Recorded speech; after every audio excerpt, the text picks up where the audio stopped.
Smell in, smell out.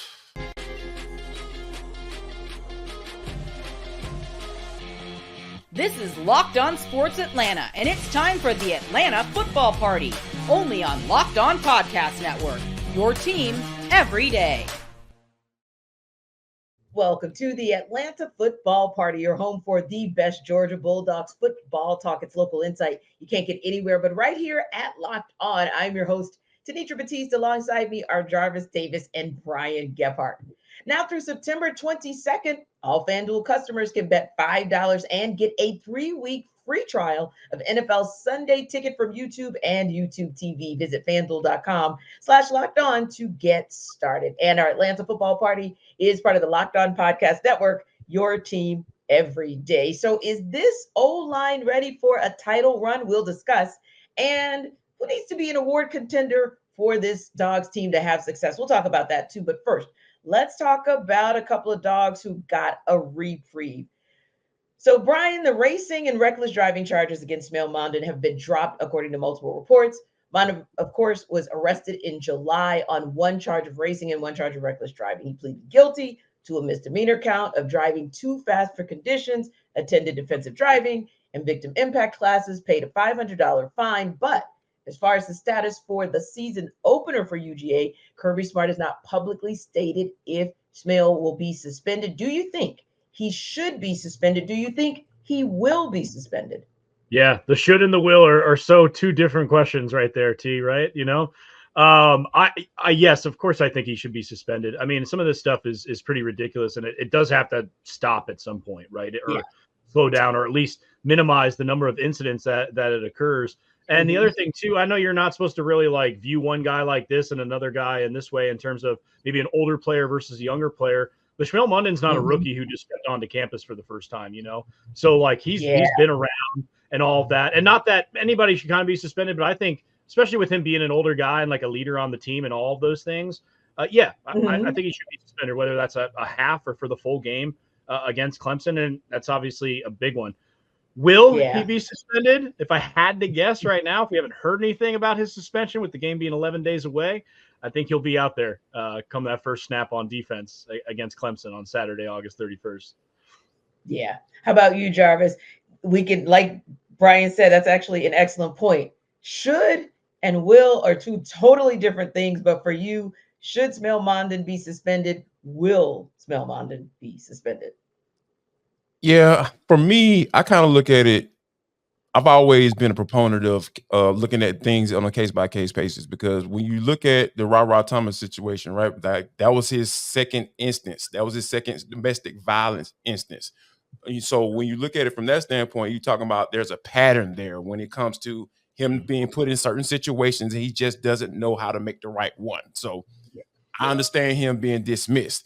With Smael Mondon, this is his first traffic violation, right? You know, and essentially when cases get dismissed, I know people want to look at it like, oh, he's a Georgia dog. Yeah, they did something for him. But when you're talking about from a legal situation, looking at the legal case, they could not prove that he was actually, you know, they wouldn't be able to make a great case for him to be found guilty of reckless driving. So when you look at it from that standpoint, I'm like, okay, it's your first time. You've been around, like BG said, you've been around the program, so you understand, and you've been clean. You have been clean of those instances or putting yourself in those situations. So one mishaps, I don't know if he should be, but I think I'm still on the same page as far as BG goes. Like, I don't know if he will. I don't think he will be because of, you know, what I just laid out, what I mentioned, and I think Kirby does a good job of looking at taking each case and looking at it, and not necessarily, I know people want these blanket punishments. I just don't believe in that. I will never believe in that, because I understand guys are different. Guys come from different areas. So you got to look at each individual and say, okay, can he do this again? And if I don't do anything this time, will he do it again? Or what can I do outside of suspending him for a game that will let him understand, like, hey, you did something wrong, but I understand that you've had a pattern of good behavior for quite some time, so I'm not going to, punish you as if you're a repeat offender. Yeah, this is one of those things, like, that they're going to say, hey, we're going to handle internally, which people always scoff at from the outside because you really don't know how that's handled. And Kirby is not one of those people who's going to like take these things lightly. I know it's sort of like a joke right now and just, another UGA drive, like keep those keys away from those kids and all that type of stuff. And it's like, we don't know because he is going to have to do something extra or something more or something where he's going to have to assume and accept responsibility. But to Jarvis's point, it's very difficult to go blanket across the board of like, okay, you did this, then you get this. And Kirby knows that's a slippery slope because these incidents do happen and it have been an issue. So if he does, okay, this is the baseline and your charges were dismissed. If I were to suspend you, then I've got to do that at a minimum for everybody going forward. So I do think it's one of those things that they handle internally. What that looks like, we'll never find the details out because they're very good about keeping those kind of things under wraps. Yeah. And for me, I think that there has to be something maybe along the lines of at the high end of punishment might be that half game suspension. And then at the low end would be whatever it is that they do internally. But you do have to do something. And even if all Kirby Smart says is we've handled it and there has been some punishment or something meted out internally that we're not going to discuss, that's fine. Because when it's, they dropped the charges, but he pleaded guilty to a misdemeanor count of driving too fast for condition. So you did do something wrong. You also paid a $500 fine and you attended a defensive driving and victim impact class. So you did something wrong.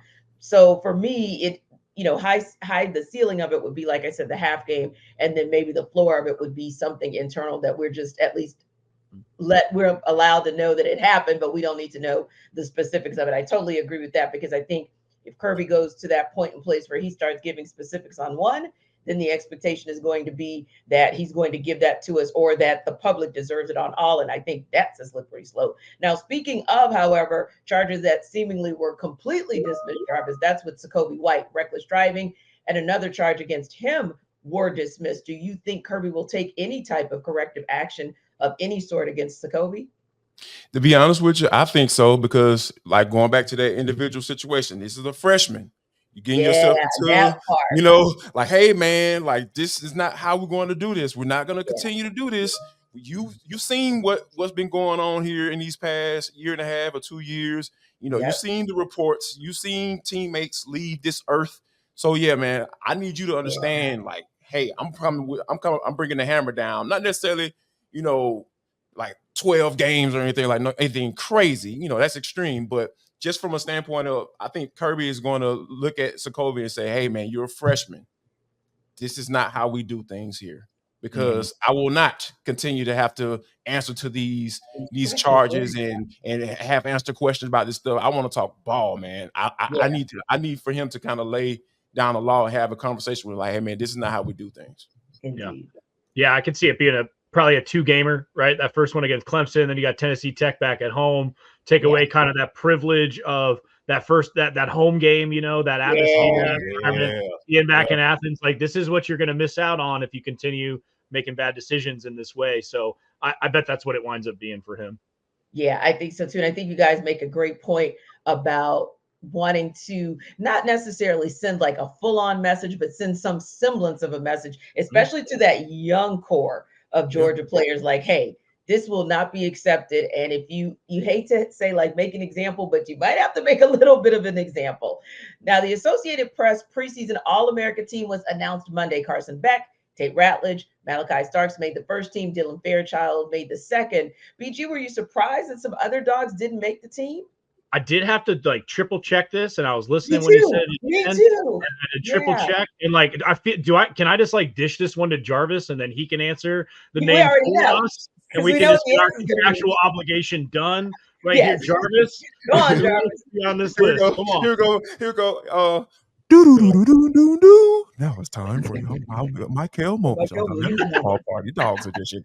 Yeah, why? Where's Michael Williams? Where is Michael Williams? Like, he's on watch list for other awards. Every other award, right, Jarvis? Like, how is he not on this list? Like, I don't understand. Like, this is one of those things where if I was Kirby Smart, or if I was Kirby Smart, I was like, hey, man, they don't believe me, and just walk off. I just hand him that paper. I was like, here you go. Yeah. They don't believe you. They don't believe you. You got to go out there and prove it, dog. Like I'll be trying to play all mental jumping jacks with Michael right now. I'll be trying to get this dude fired up because if he does what he's supposed to do, and where they moved him to, like this dude should shine this year. He should shine. He should shine. I believe in my whole heart that he will do that. And there's no reason why he shouldn't be on this list. I'm sorry. Yeah. There's going to be like a text or an email or however Kirby communicates, with Michael, and it's just going to be the names of the other guys that were on the list that he wasn't. It's just going to be no explanation, no other thought, no other thing. And it's going to say the names, and then it'll be like August 31st, Clemson. That's it. That'll be the whole thing right there. So no, Michael was the obvious one that was out. And then for me, I'm just really big on the guy, and I don't think he's just not old enough and hasn't had enough production, hasn't played enough games yet. But CJ Allen's going to be on this list next year. I don't think he's necessarily an omission necessarily this year, but I think halfway through the season, everyone's going to go, he should have probably been on that team, So he's going to be that guy heading into next year. That's definitely going to be on this team. I'd be pretty surprised if he wasn't on the first team heading into 2025. And similar to BG, I literally looked at 3 different outlets because I kept saying, okay, it's me. Like my eyes are failing me because this first outlet I'm looking at doesn't say Michael. So then I go to AP itself, and then I go to another one, and I'm like, ooh, this is going to be poster board material. It's like, but that might be to the advantage. Like they might not know that they woke up a sleeping giant by omitting him from that list, which, hey, advantage UGA. Now, is this O-line ready for a title run? We'll go between the hedges to discuss. This episode of our Atlanta Football Party is brought to you by Ibata. Sandals, sunscreen, snacks for the kids. What do these have in common? You're probably buying a ton again this summer, but don't stress out about the cost. Use Ibata and get cash back on all of your purchases when you stock up on all of your summer essentials, because you know what? I know we're closing in on September, but here in Atlanta, we know that summer is going to be here for a couple of extra months. Now, are you taking that dream vacation, maybe that last summer vacation, but dreading the cost? With Ibata, you get cash back on all of your purchases, so you can spend more time making memories this summer and less time dreaming about them. Ibata is a free app that lets you earn cash back every time you shop, just in case you were wondering what it is. You know what else it is? It's a way to earn on hundreds of items from groceries to beauty supplies, even toys, so you can make sure you're beating inflation no matter what you're purchasing. Right now, Ibata is even offering our listeners $5 just for trying Ibata by using the code LOCKEDONCollege when you register. So go to the App Store or Google Play Store and download the free Ibata app to start earning cash back and use code LOCKEDONCollege. Again, that's IBOTTA in the Google Play or App Store and use code LOCKEDONCollege. It's time for you to join the over 50 million users who use Ibata to earn cash back every time they shop.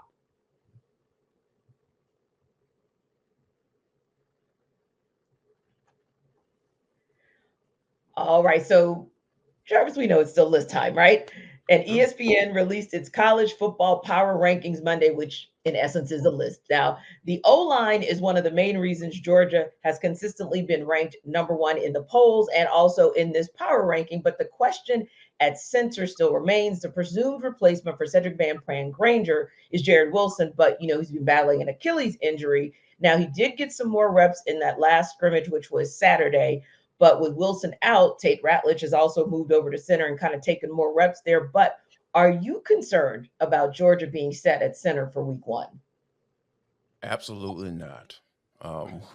When you think about the conversations around Jared Wilson coming in and not even stepped on the field as a starter for Georgia yet, Cedric Van Pran Granger even deemed him, hey, this is the guy, because BG had plenty of conversations and talking about how intellectual this man is and how he really has an excellent understanding of football and how it works. And for him to come out and say, hey man, Jared Wilson is that guy.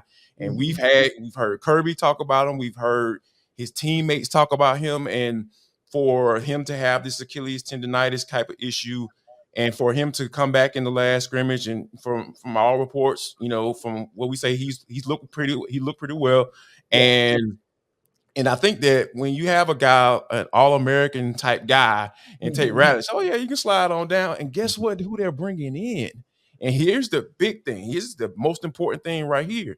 Guess who they're moving in at guard? Michael Morris. Michael Morris can go start anywhere in the SEC at guard, anywhere.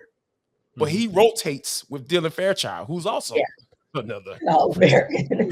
All-American. So you hear what I'm saying here? The depth is just there. So if you have an injury, even during the season, I'm not concerned. I'm not concerned at all because Xavier Tress is at the right tackle spot. Guess what? What happens if he gets hurt? Monroe Freeland subbed in last year. He got reps last year.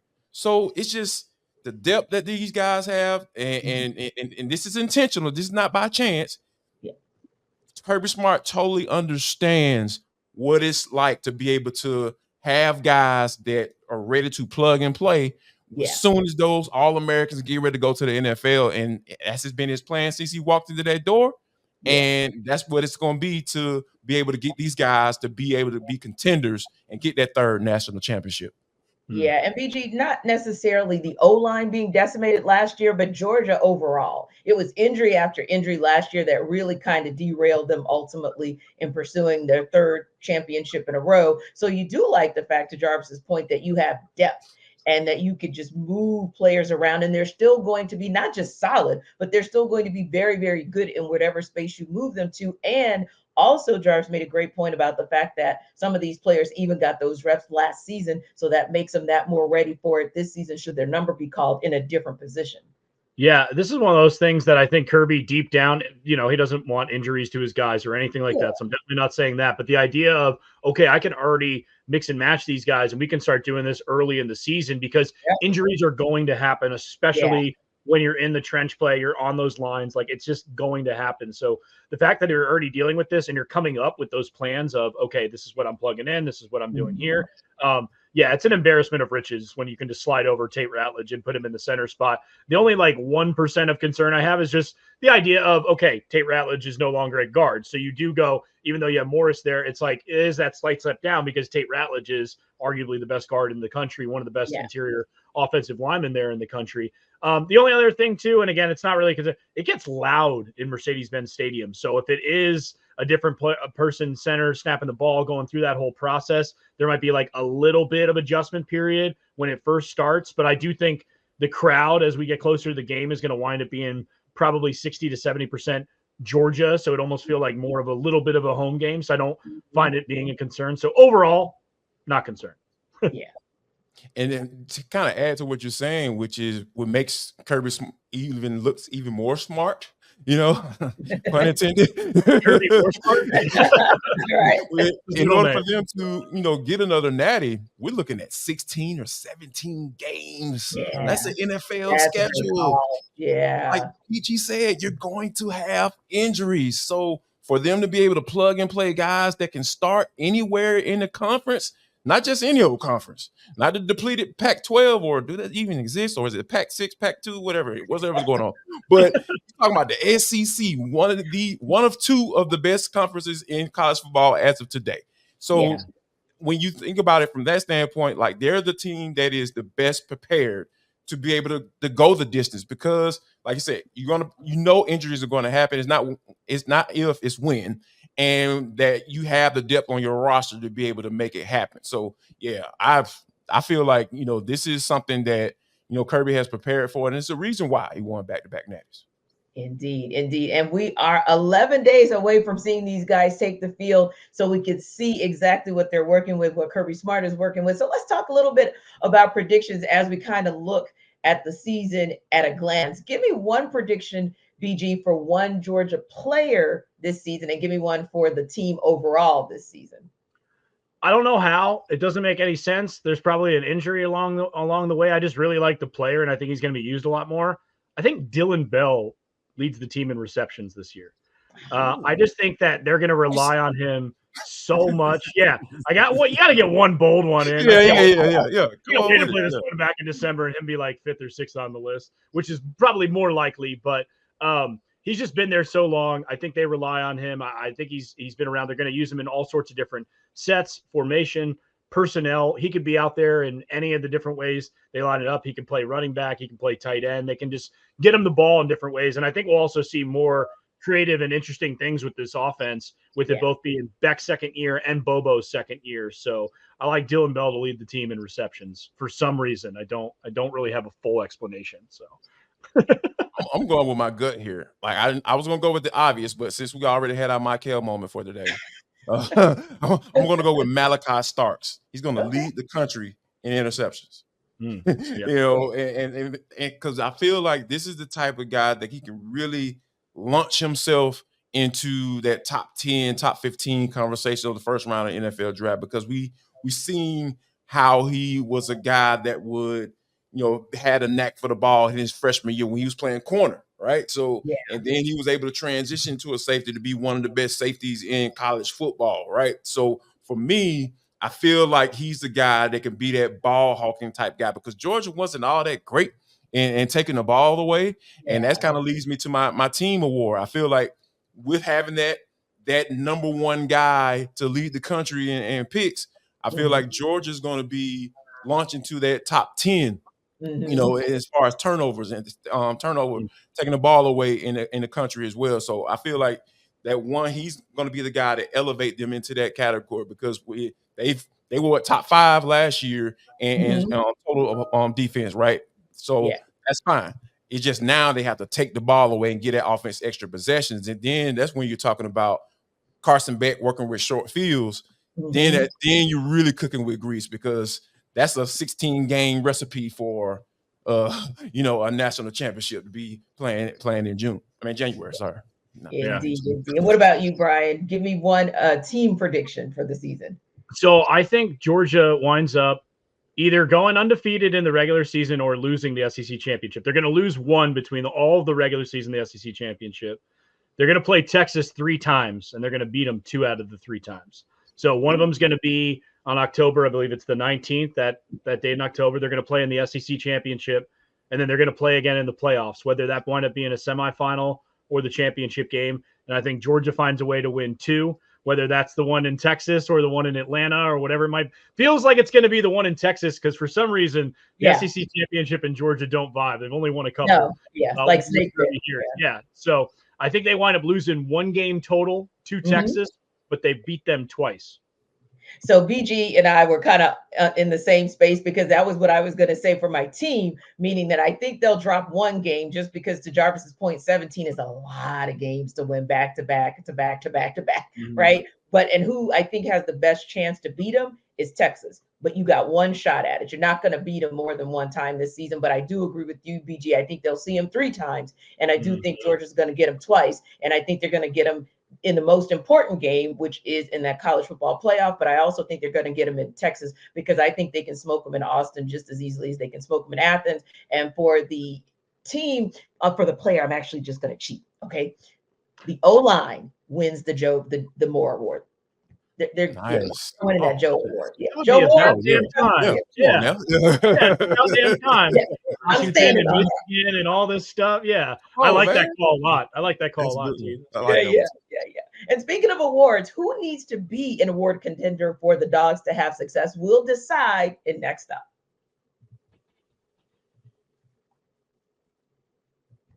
This episode of the Atlanta Football Party is brought to you by FanDuel. You've heard us talk a lot about FanDuel, right? It's because it's America's #1 sports book. Well, we have something a little different for you. Now, through September 22nd, all FanDuel customers can bet $5 and get a 3-week free trial of NFL Sunday Ticket from YouTube and YouTube TV. Okay, let me repeat that.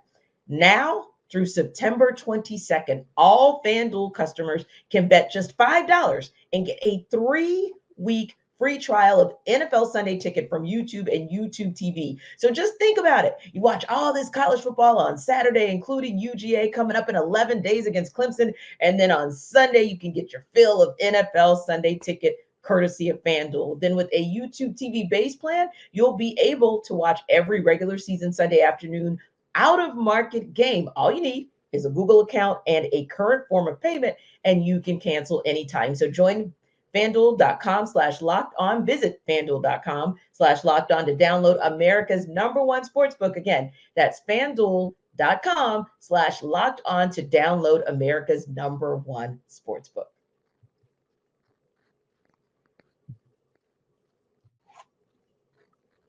Locked On Sports Today is a free 24/7 sports streaming channel that's programmed for you every day to bring you the biggest stories without all the noise. Locked On Sports Today also brings you can't miss analysis, opinions, and news, streaming 24/7 on YouTube or the free Amazon Fire TV channels app, part of the Locked On Podcast Network, your team every day. So, guys, we've been talking a little bit about awards, right? Let's talk about the Chuck Bednarik watch list for the best defensive player in the country. That was released recently. No real surprise. Malachi Starks, Smael Mondon, and Michael Williams made that list. Who else on this Georgia defense needs to be Bednarik worthy or have a Bednarik worthy season for the Dogs to get back to the national championship? Who do you think it should be, Jarvis? Oh, I'm going with Tyrion Ingram Dawkins. This is the guy that he caught my eye last year, and obviously he's been dealing with some injuries and stuff like that. But I feel like this dude is more than capable to be able to have established himself as one of those guys. Because when you think about being a junior, in that classification, that is a very, very important year for a lot of reasons. Because we know why people go to Georgia. By the time that third year roll around, we're like, hey man, talk to some scouts. I need to be talking to some agents. Well, nowadays these cats already got agents and NIL and all that stuff. So they already kind of linked up into that situation. But I feel like, if he has the type of year, at least not necessarily to win the award, right? But, just from having that impactful type year that you need for him to have to get where he wants to be, I feel like he can do that. It's just a matter of him staying healthy, and he popped a little bit in the scrimmage, in that last scrimmage of the fall camp. So he's looked like he's on track to be able to do that. But like I say, all he has to do is stay on the field, because I feel like he definitely more than has the tools to be able to get it done. Yeah. It's crazy when you put this list out, and obviously you emphasize it with Michael Williams being on it. Like the fact that you could be on the best defensive player in the country list preseason, but wouldn't be on the All-American. It doesn't make it make sense. Make it make sense. So for me, it's two guys, and one is more of like a position group. So one of the corners, right? If it's Everett, if it's Humphrey, if it's Ellis Robinson steps up, I think you need one of those guys to become a playmaker, especially by the time you get to that SEC championship play out. Like, okay, I know that this guy, because Georgia's gonna face several teams that has that stud wide receiver that you need to go, okay, I'm gonna need you to get on him a little bit. We're gonna play some man from time to time. Like, it's gonna wind up happening. So I think one of those corners needs to step up. And then the other person for me is CJ Allen. I just think just the connectivity between, and this will be his first full year starting. So that communication, being that middle linebacker, is going to be key for this defense to get back to where it wants to be, because it wasn't as great as it has been in years past last year. And I think Allen's going to be a huge part of that, trying to get back to that elite level that they were a few years ago. Indeed. And I think for me, I'm just going to say across the board, I don't really care who it is, as long as somebody stops a mobile quarterback. I don't care which one of you stops a mobile quarterback, because Jalen Milroe, he's still there. He's still there waiting for you. And I think we saw last year how that was a challenge. That was a problem for Georgia's defense, for the defensive front. So I think if there's someone who says, hey, I'm going to step up and I'm going to be that guy and I'm going to kind of lead that charge, I think that's going to be very, very critical for this team, in terms of making sure that if that was the Achilles heel last season, it's not the Achilles heel this season. Now, according to the AJC, Matthew Stafford acknowledged he needs to start showing more school spirit when it comes to UGA. He said, quote, I actually get wildly uncomfortable when people bark at me. And if you say, go Dogs, he might not respond. Did you guys expect Stafford to be a little anti like that?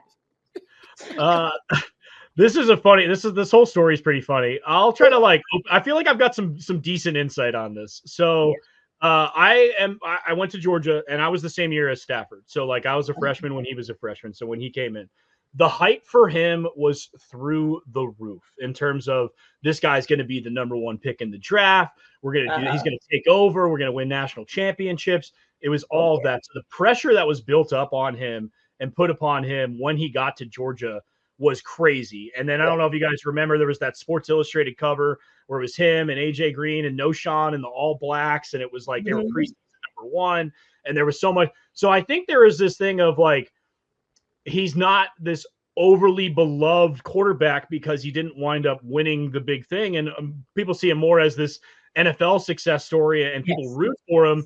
And I think he feels that same way of like, oh, maybe I had a little bit more to do to accomplish. And he played really well at times, and was a great college quarterback too, but he never got to that point of, oh, what could you bring for Georgia? And I think maybe that's part of, and this is just speculation. I don't know if that's in that way. Right. I always felt that way of like, oh man, there was a little bit more on the table where other quarterbacks have become, like Stetson Bennett's more of a legend at Georgia, even though the talent gap between those two is totally different. And now they're ironically on the same team. So that's weird with the Rams. So, but yeah. Yeah, that's a tough one, man. Like my initial response to because I saw the video, and you could just tell by his body language he was even uncomfortable saying it. And I was like, I feel like Matt got a little Hollywood. You be in LA for a while. LA, you feel the LA lights. It's different from Athens, man. Like no disrespect to Athens. Like Athens is a great college town, but man, LA is something different, Jack. And especially as an adult, and you the Super Bowl winning champion, quarterback, and you was in Detroit for however long, and you just suffered so long suffering. Then you finally went to go win a Super Bowl. So yeah, I feel like it's a little bit more of like I've grown, and I think BG has a good point too, because how many Georgia players can we point out and say they actually got better and went on to do great things once they left Georgia? It was like, wait a minute, how you get better when you go to the league? Like Geno Atkins is my prime example. I was like, man, this dude was a guy who was rotating. Of course we saw the talent, but oh my gosh, when he got to doggone the NFL, you was like, where was this guy? Marcus Stroud, the big guys, like all those guys. Like we look at it from, that standpoint, you're like, man, these dudes just went on to the league and just took over and just dominated, man. It was just crazy. Yeah. And I have to agree with BG. I think it's just all the hype that was there for him, all the pressure that was there for him, and then it didn't kind of come to fruition. I just feel like for him, he doesn't associate UGA to himself any more than UGA kind of associates it to him. I'm sure, there are people who say go Dogs or people who bark at him from time to time, but I got to be honest with you. Most of the time when I think Matthew Stafford, I think the Detroit Lions before I think anything else. That's just the reality of it. Not UGA, and heck, half the time, not even the Rams. But ultimately, I love I'm like, bless his heart, he suffered. But I don't think about him and UGA. But maybe if he starts to kind of embrace it a little bit more, then maybe I'll put 2 and 2 together in my little head that, he's a dog, and he was, ultimately still a number 1 pick coming out of UGA under center. That's still very impressive. Anyway, thanks to our everydayers for making the Atlanta football party your first listen of the day. Be sure to stop by Locked On Bulldogs for your second listen, and be sure to like and subscribe to our YouTube channel. We're also free and available wherever you download your podcasts. We'll see you on the Atlanta Sports Party Thursday.